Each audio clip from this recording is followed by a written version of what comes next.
ब्रह्म राक्षस पीड़ा क्या हो सकता है, किस लेवल का पीड़ा हो सकता है, आप इमेजिन भी नहीं कर सकते। आज के इस वीडियो में मैं आप लोगों को हॉरर किस्सा सुनाने जा रहा हूँ जो कि बिहार में रहने वाले एक लड़के के साथ घटा था, वो भी 16-17 साल पहले। तो भाई बिहार में एक छोटा सा गांव था, वहाँ में एक पेड़ था पीपल का। पीपल के पेड़ में ब्रह्म राक्षस रहता था, ऐसे वहाँ के गांव वालों का कहना था। वहाँ में रात को कोई आता जाता नहीं था, रात को क्या सुबह के टाइम पे भी कोई आता जाता नहीं था, इस डर से कि वहाँ में कुछ अनहोनी ना हो जाए। लोगों को आता जाता लोग जो थे ना, वहाँ में जो भी रात को आते थे, वहाँ से जो भी वहाँ से पार होता उस पेड़ के बगल से, वो ब्रह्म राक्षस वहाँ से आने जाने वाले लोगों को उठा के पटक देता। ऐसा जो बात है ये फैला हुआ था पूरा मतलब उस गांव में। अब भाई होता ये है कि एक लड़का था जिसका नाम था रौनक। रौनक अपने माता पिता का इकलौता लड़का बच्चा था, मतलब उसका जो है 5-6 बहनें थी और ये आखिरी में पैदा हुआ था जो कि लड़का था। तो भाई अभी पुराने टाइम में जो गांव वाले थे उनका ये मानना था कि लड़के वाले को ज़्यादा इज्जत मिलना चाहिए। वैसे एक मेंटालिटी था, आज भी है, लेकिन उस टाइम ज़्यादा था। तो इस लड़के को लेके, ये तो इकलौता लड़का था ना रौनक, तो इस लड़के को बड़े ही लाड़ प्यार से बड़ा किया गया। और ये बड़े होकर अपने माता पिता का सम्मान नहीं करता था, घर में आता था दारू पी के, लड़ाई करता था, पड़ोसी से लड़ाई करता था, जुआ खेलने निकल जाता था सुबह सुबह। ये सीन था इसका। उसके मम्मी पापा ना ये सारा सीन को देख के उन लोग परेशान रहते थे कि हमारा बेटा ऐसा क्यों निकल गया, हम तो इसको बड़े लाड़ प्यार से बड़ा किए हैं। जितना लाड़ प्यार से हम इसको बड़ा किया है ना, हम अपने बेटियों को भी उतना लाड़ प्यार नहीं किए जितना इसको किया है। लेकिन ये ऐसा टेढ़ा क्यों निकल गया, ये इतना टेढ़ा क्यों पैदा हुआ, मेरे को नहीं पता, इसको क्या खिला के पैदा किया नहीं मालूम। ये सब चीज़ सोच के उसके मम्मी पापा हमेशा परेशान रहते थे। उसके पापा ये तक बोल दिए थे कि इस मनुष्य को तूने पैदा कर दिया है। हाँ देखो, हर जगह मनुष्यत फैलाता रहता है, रात को दारू पी के आता है, सुबह जुआ खेलने निकल जाता है दोस्तों के साथ, और मैं जो भी खर्चा पानी के लिए लेके आता हूँ पैसा, वो भी चुरा लेता है दारू पीने के लिए, जुआ खेलने के लिए। तो भाई ऐसे करते करते एक दिन क्या हुआ, रौनक कुछ काम के सिलसिले से जुआ खेलने के लिए सुबह नहीं निकला घर से। तो भाई घर में बैठा था, कुछ काम कर रहा था शायद। तो बाहर के चौखट पे मतलब आंगन में लेडीज, रौनक की मम्मी और उसके साथ में 4-5 औरतें और थी।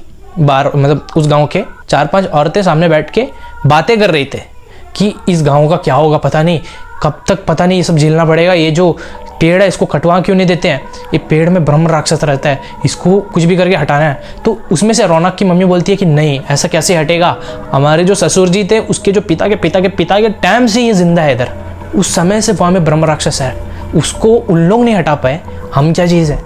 तो एक औरत उसमें से बोलती है कि हाँ तो एक काम क्यों नहीं करते, पंडित तांत्रिक को बुला के ये पेड़ को बांध क्यों नहीं देते। तो रौनक की मम्मी बोलती है कि ये सब भी बहुत सारा प्रयास करके देख लिए हैं, लेकिन नहीं, कोई भी प्रेत को कंट्रोल कर लेंगे, जिन को कंट्रोल कर लेंगे, लेकिन ब्रह्म राक्षस को कंट्रोल कर पाना इम्पॉसिबल है, ऐसा रौनक की मम्मी कहती है।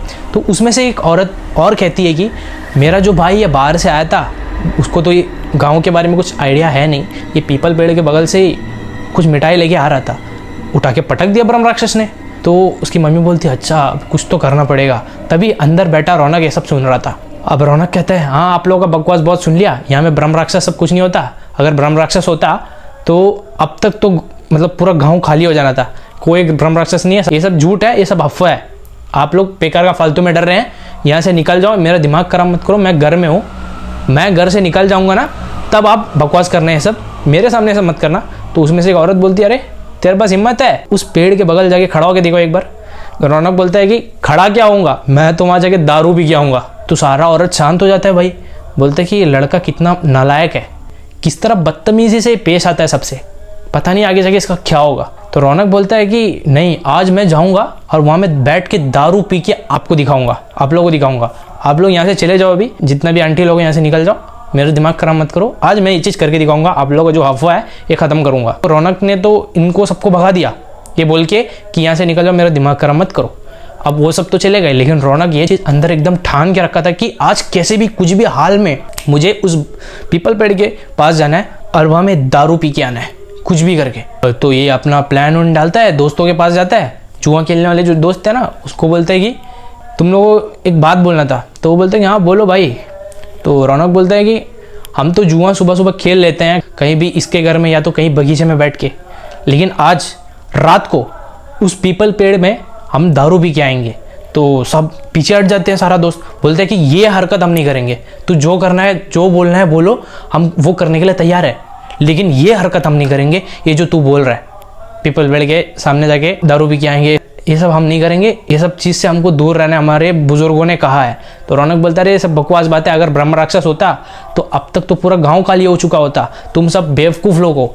हाँ, आज मैं इस चीज़ को प्रूफ करूंगा, तुम अगर मेरे दोस्त हो ना, तुमको मैंने कितना पैसा दिया है, तुमको मैंने कितना दारू पिलाया है, तो इस दोस्ती के लिए ही कम से कम आके खड़ा तो हो जाओ हमें, तुम मत दारू मत पीना, आके खड़ा हो जाओ।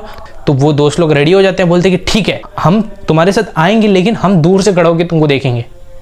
तो रौनक बोलता है हाँ ये भी ठीक है। तो वो रौनक क्या करता है, उस दिन निकलता है दारू की बोतल लेके, वही एक 12 साढ़े 12 के टाइम पे वही पीपल पेड़ के सामने जाके खड़ा होता है, ग्लास में दारू डालता है। भाई इसका दोस्त लोग खड़ा होकर साइड से देख रहा है, इसका जो दोस्त लोग है ये भी आया हुआ है, लेकिन थोड़ा दूर में खड़ा हुआ है, थोड़ा डिस्टेंस मेंटेन किया है। अब भाई होता ही है कि वो पेड़ जो है, जैसे ही वो दारू बोतल लेके आया था ना, वो पेड़ ऐसा हिलने लगा कि वो पेड़ अब टूट के रौनक के ऊपर ही गिर जाएगा। लेकिन रौनक क्या करता है, बैठ के दारू पूरा गटागट खत्म कर देता है। खत्म करने के बाद ना, मतलब चढ़ जाता है उसको, चढ़ने के बाद वो पेड़ में उंगली दिखा के बोलता है, ए ब्रह्म राक्षस, जो भी प्रेत यहाँ में रहता है, मैं तुमको चैलेंज करता हूँ, तुम मेरा कुछ उखाड़ नहीं पाएगा। अगर तू है सामने, तेरा अस्तित्व है यहाँ में, आने जाने वाले लोगों को उठा के पटक देते हो ना, मैं तो तुम्हारे इस घर में बैठ के दारू पी लिया हूँ, अब तू क्या करेगा, तू उखाड़ के दिखा, जो उखाड़ना है उखाड़ के दिखा ना, बड़े बड़े लोगों को उठा के तूने पटका है, मैंने तो दारू पी लिया तुम्हारी जगह में बैठ के, मेरे दोस्त भी देख रहे हैं, हिम्मत है तो सामने आ करके। रौनक बड़ा मतलब नशे में था, और वो ऐसे ही एक्सपेक्ट करके आया था कि ये मतलब कुछ नहीं है, ये सब एक अफवाह है। लेकिन जैसे ये बात बोलता है, उसके दोस्त देख के डर जाते हैं। भाई उसके दोस्त देख के डर जाते हैं और वहाँ से भागते हैं सीधा। अब तो रौनक खत्म है, क्योंकि उनको तो पता था यहाँ में ब्रह्म राक्षस है, लिटरली उनके ही खानदान में बहुत जन का मृत्यु हुए ब्रह्म राक्षस का वजह से ही हुए, बहुत सारे दोस्तों का। तो भाई इनको पता था कि हमें ब्रह्म राक्षस है, लेकिन रौनक अभी भी वही हरकत कर रहा था। ये सब हरकत देख के उसका दोस्त लोग वहाँ से भाग गया। तभी रौनक ऐसा देखते हैं दोस्तों को भागते हुए, बोलता है गद्दार दोस्त, कोई काम के तो है नहीं, इनको बेकार का मैं दारू लेके आके देता हूँ, कल से नहीं लूँगा। और जैसे ये बोल के इसका नज़र पेड़ में पड़ता है, पेड़ में गुर्राने का आवाज़ आता है, ऐसा कोई ज़ोर ज़ोर से गुर्रा रहा था। तभी वो देखता है कि एक डाल में कोई बैठा हुआ है, विशाल का हट्टा कट्टा एकदम, उसके शरीर में भालू जैसे बाल हैं, दांत लिटरली ऐसा बाहर निकला हुआ है, आँखें एकदम लाल। वो उसको ऐसा घूर के देखता है, वो बोलता है कौन है रे तू? रौनक का सिट्टी पिट्टी गुल, रौनक जितना पिया था ना सब उतर जाता है उधर ही वही जगह में। रौनक बोलता है कि मैं रौनक। वो ब्रह्म राक्षस उस डाल से जंप मारता है, रौनक के सामने आके खड़ा होता है। रौनक उसको अपने पास आता देख अपना होश खो देता है, वो बेहोश हो जाता है। लिटरली बेहोश होने के बाद अब यहाँ से होता है कट सीन, क्योंकि उनका जो दोस्त भागा हुआ था वो जाते हैं सीधा रौनक के घर, गांव वाले लोग को सबको उठाते हैं, उसके घर वाले उसके मम्मी पापा को लेके वो सीधा उस पीपल के पेड़ में आते हैं। गांव वाले भी लालटेन लाठी ये वो जितना भी था सब लेके आते हैं। तो वो सब वहाँ पहुँचते हैं तो क्या पाते हैं, वो पीपल पेड़ में जो जड़ होता है ना, पीपल पेड़ का जड़ तो देखा होगा कितना जगह फैला होता है, वो जड़ के अंदर आधा शरीर ये रौनक का मतलब गड़ा हुआ है, दबा हुआ है मट्टी में, आधा जड़ में उसका आधा शरीर गड़ा हुआ है, और रौनक का आंख ऐसा खुला हुआ है, जीभ बाहर निकला हुआ है। सब ये देख के हैरान होते हैं। जैसे तैसे करके पातू गिनती से उस मट्टी को खोदा जाता है, उस जड़ को खोदा जाता है। खोदने के बाद रौनक को बाहर निकाला जाता है और उसको उसी वक्त हॉस्पिटल लेके जाते हैं लोग, और लेके जाता है तो डॉक्टर बोलता है कि ये तो बिल्कुल ठीक है, इसका तो सांसें चल रही है, पता नहीं इसको क्या हुआ है, अचानक से ये मतलब अपना होश खो दिया, ये बेहोश हो गया, इसको हुआ क्या है मुझे भी समझ नहीं आ रही। तो गांव वाले बोलते कि डॉक्टर जी कुछ भी करके इसको ठीक कर दो, ये बहुत बड़ा मिस्टेक कर दिया है वहाँ जाके। तो डॉक्टर को भी पता था वहाँ में ऐसा सब सीन है, तो डॉक्टर भी बोलता अरे ये गलती नहीं करना था। डॉक्टर जैसे करके उसको होश में आने की कोशिश करता है, और अगला दिन रौनक होश में आता है, लेकिन पूरी तरीके से होश में नहीं आता, वो अपना कॉन्शियसनेस खो दिया था, वो मतलब पागल सा हो गया था। मतलब वो कभी ये बोलता था कि मैं इसको ख़त्म कर दूंगा, ये मेरे जगह में आके दारू पी के जाता है, हाँ जहाँ से लोग डरते हैं सुबह के टाइम में आने में भी, ये सारा हरामखोर आधी रात में आके मेरे घर के सामने दारू पी के जाता है, इसको मैं आज मारूंगा। ये रौनक अपने मुंह से बोलता है डबल ट्रिपल आवाज़ में, उसका आवाज़ एकदम बदला होता है लिटरली। लोग ये चीज़ देख के हैरान हो जाते हैं। अब भाई ऐसा तो नहीं था कि इन लोग कोई तांत्रिक पंडित को नहीं दिखाए थे, बहुत जगह दिखा दिए थे। वहाँ का पंडित, वहाँ का तांत्रिक जितना भी था सब हाथ खड़े कर दिए, बोल दिए कि मुझसे तो होगा नहीं, हमसे तो होने वाला है नहीं। क्योंकि बड़े से बड़े जितना भी सिद्ध पुरुष लोग हैं ये भी ये ब्रह्म राक्षस को नहीं निकाल सकते हैं। क्योंकि नेगेटिविटी को हटाना है तो पॉजिटिविटी लाना पड़ेगा। लेकिन ये ब्रह्म राक्षस ऐसा है जो नेगेटिव एनर्जी तो है लेकिन वो पॉजिटिव एनर्जी भी है एक तरफ से।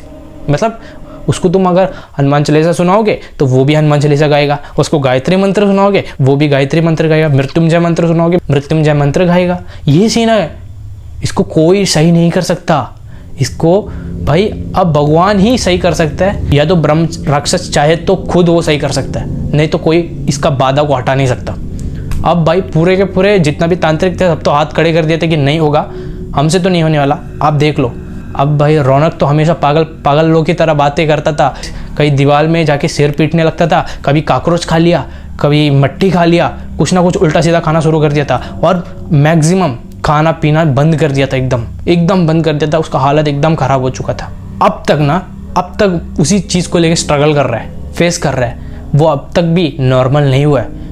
उस चीज़ को अभी 10 की 15 साल हो चुका है, लेकिन आज भी रौनक का हालत एकदम ख़राब रहता है। वो मतलब बड़बड़ाने लगता है अपने में, डबल ट्रिपल आवाज़ में कुछ ना कुछ बोलता है, उसके घर वालों को गाली देता है, वो अपने आप को गाली देता है।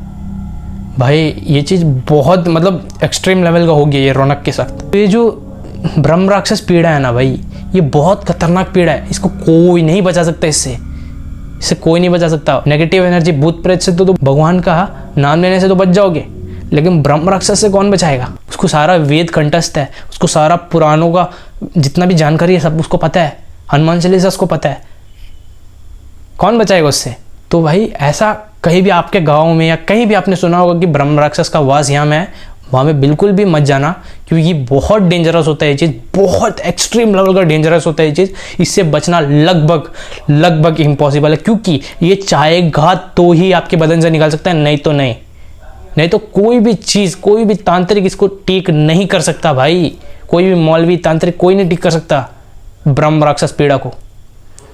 तो आपको ये वीडियो अच्छी लगी तो शेयर, लाइक, सब्सक्राइब सब कर लीजिए, क्योंकि आगे और भी ऐसा हॉरर इंटरेस्टिंग स्टोरी आती रहेगी। तब तक के लिए मिलते हैं अगले वीडियो में। जय श्री कृष्ण।